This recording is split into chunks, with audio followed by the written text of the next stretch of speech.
Now, in other news, British Prime Minister Keir Starmer has condemned lies and misinformation that he said are undermining UK democracy. The statement coming in response to a barrage of attacks on his government from Elon Musk. The billionaire Tesla CEO has taken intense and erratic interest in British politics since the centre-left Labour Party was elected in July, and has used his social network X to step up his attacks on everyone from Keir Starmer to Nigel Farage in an apparent U-turn on the Reform Party leader. But Musk also singled out Jess Phillips, a minister in Starmer's government, who is solely responsible for addressing violence against women and girls. To talk more about this, we can bring in Annette Young, host of France 24's acclaimed 51%.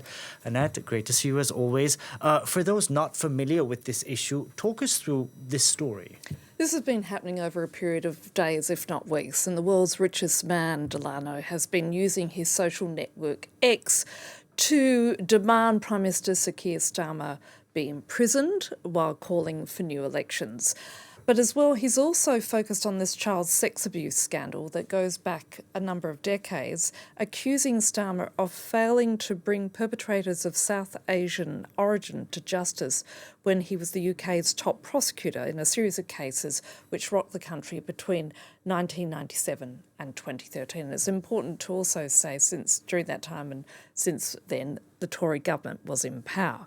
Now, the billionaire who's in line for a top job in Trump's new administration also went a step further, and he targeted Jess Phillips, the Minister for Safeguarding, saying that she should be jailed, and called her a rape genocide apologist.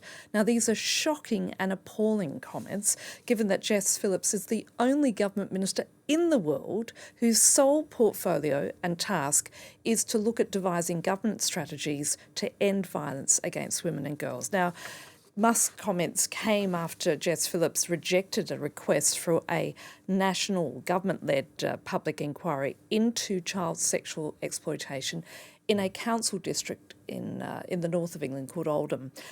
She instructed the then Oldham Council to carry out its own investigation, but basically that was picked up by the far-right media in the UK, and not surprisingly, Elon Musk has been echoing these comments. Having said that, in a letter shared to The Guardian last night, 7 women, including 3 survivors of one of these so-called grooming scandals, which is what Elon Musk is referring to, came to Jess Phillips' defence, saying that there was nobody in public life who's done more to support victims and survivors and to advocate for their interests. So who exactly is Miss Phillips? Well, some viewers, certainly if they're in the UK, may already be aware of Jess Phillips, who in recent years on an annual basis has read out a list of names of women and girls in Parliament, women and girls who were killed by domestic violence. Now, after Starmer came to power in July, he immediately appointed Jess Phillips as the junior minister for safeguarding, as it's referred to. And as I said, this is the first ever such ministerial role in the world. Among the things she looks at is modern slavery, domestic abuse, female genital mutilation, prostitution, stalking and violence online and so on. But, you know, this is a woman who's 42 years old. I just want to point out she's had a number of voluntary roles which have effectively put on the front line of this whole issue of violence against women.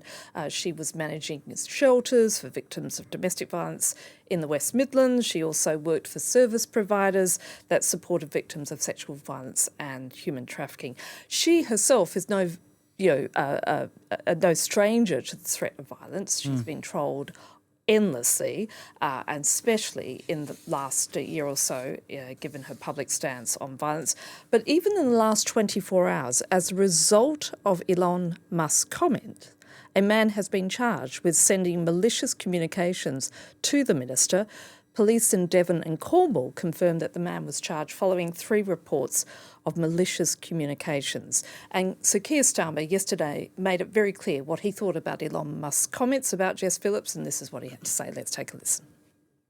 Those attacking Jess Phillips, who I'm proud to call a colleague and a friend, not protecting victims. Jess Phillips has done 1,000 times more than they've even dreamt about when it comes to protecting victims of sexual abuse throughout her entire career. So, Annette, how does Elon Musk view feminism? Well, it's no surprise, I would say, that Elon Musk is no fan of gender rights. You know, he declares himself to be a free speech absolutist. He's allowed figures such as Andrew Tate, the renowned misogynist, back on X.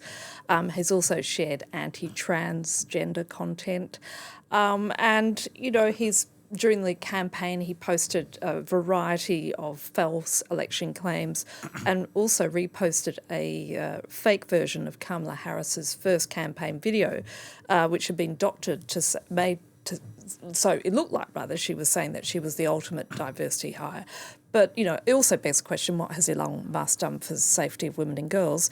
Well, according to Forbes, he's not donated more than 1% of his wealth to philanthropy. And the sad thing is, you're not alone in his views in the circle now dominating Washington. Billionaire Peter Thiel, who has bankrolled J.D. Vance's political career, once said that women getting the right to vote have been bad for democracy. And of course, keep in mind, these people will be all part of this new Trump administration.